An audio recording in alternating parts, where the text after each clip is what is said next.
Hooray for my last episode. This will be a deeper one about Christianity and God. But don't get me wrong, this isn't about religion. Okay, so one of the first things I learned about was giving. And we as humans, we don't like to give. We're naturally me. We're selfish. Humanity is selfish. But as Christians, we should give because money should be worthless to us. Obviously, not completely worthless because we're still living on Earth. But really, I mean, God, money is nothing to Him. You know, we shouldn't be. We should be ready to give back, especially back to God. You know, He's the one who gives us the money. He gave us the job, income. So we should be thankful for that, say thank you, and as scriptures say, tithe and give some back. And when you see someone in need of financial help, help them. And in fact, in Malachi, it says about, the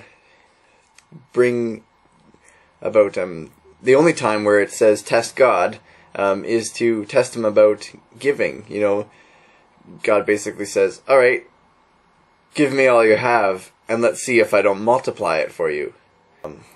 And even if with our small amount, we should be ready and willing to give and see how God uses it and multiplies it and blesses us for it. So, give. Be generous. After all, God gave us the greatest gift of all, salvation. So why shouldn't we be more than happy to give our time and money to other things, other people, helping, love? Here's another thing I learned through this trip here in Scotland of provision.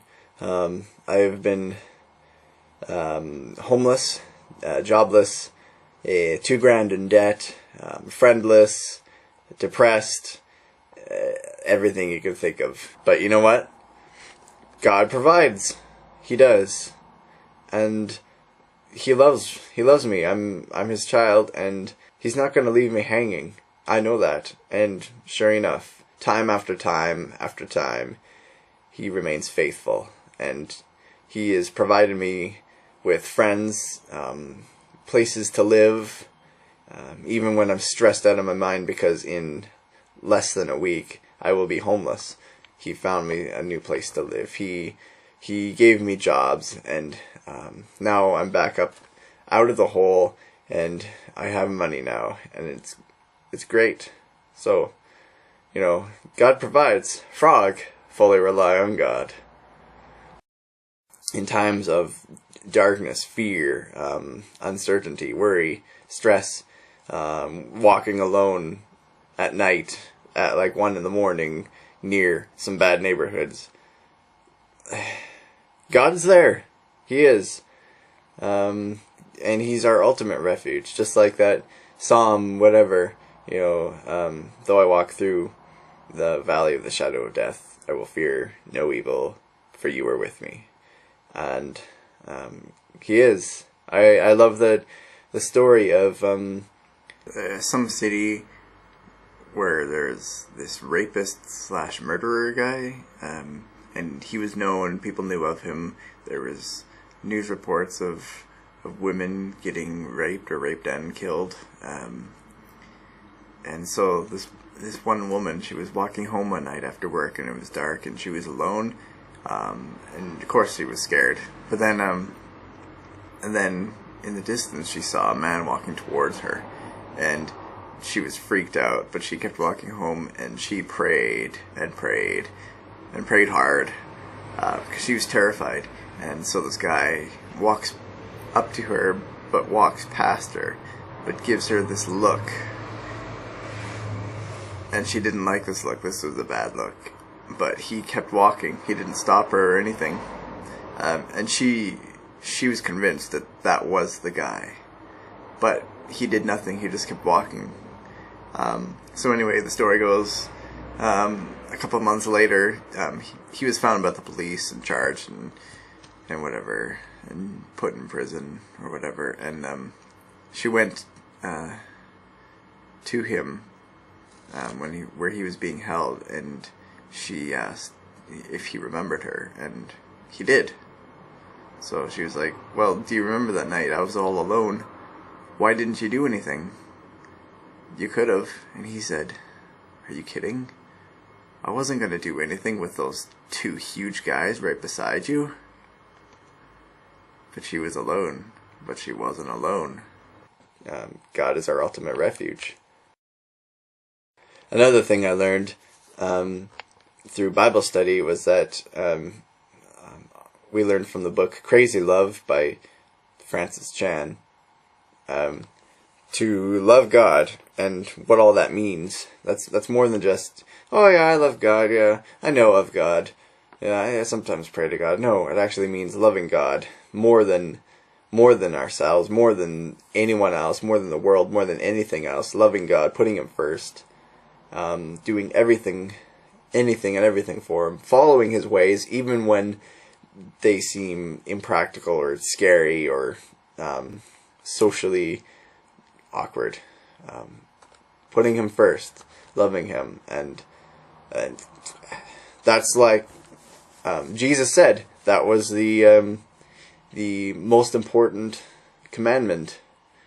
Love the Lord your God with all your heart and all your soul and all your strength and mind. And that also includes putting Him first, spending time with Him. Don't, like, if you love someone, for example, like a girlfriend, if you love her and then she comes over, and what do? Do you hang out, or do you just like, okay, hi, and then you just go play video games and she just kind of sits on the couch looking at you? That's not a relationship. That's not love. Love God. Put Him first before everything. Spend time with Him. So, what is heaven? Obviously, heaven isn't just clouds in the sky and harps and whatever, and a bright light that is God up there.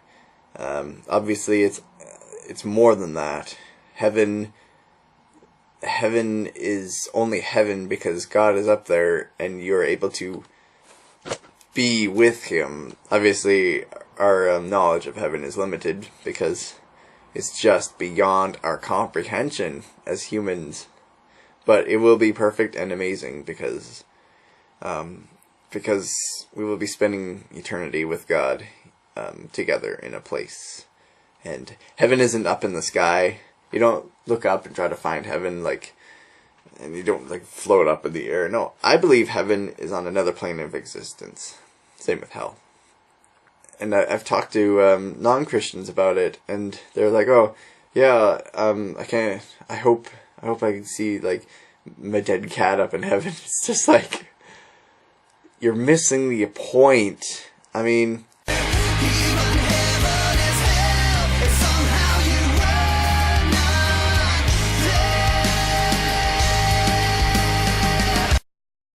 being a Christian should mean being uncomfortable. Christianity isn't supposed to be comfortable or easy.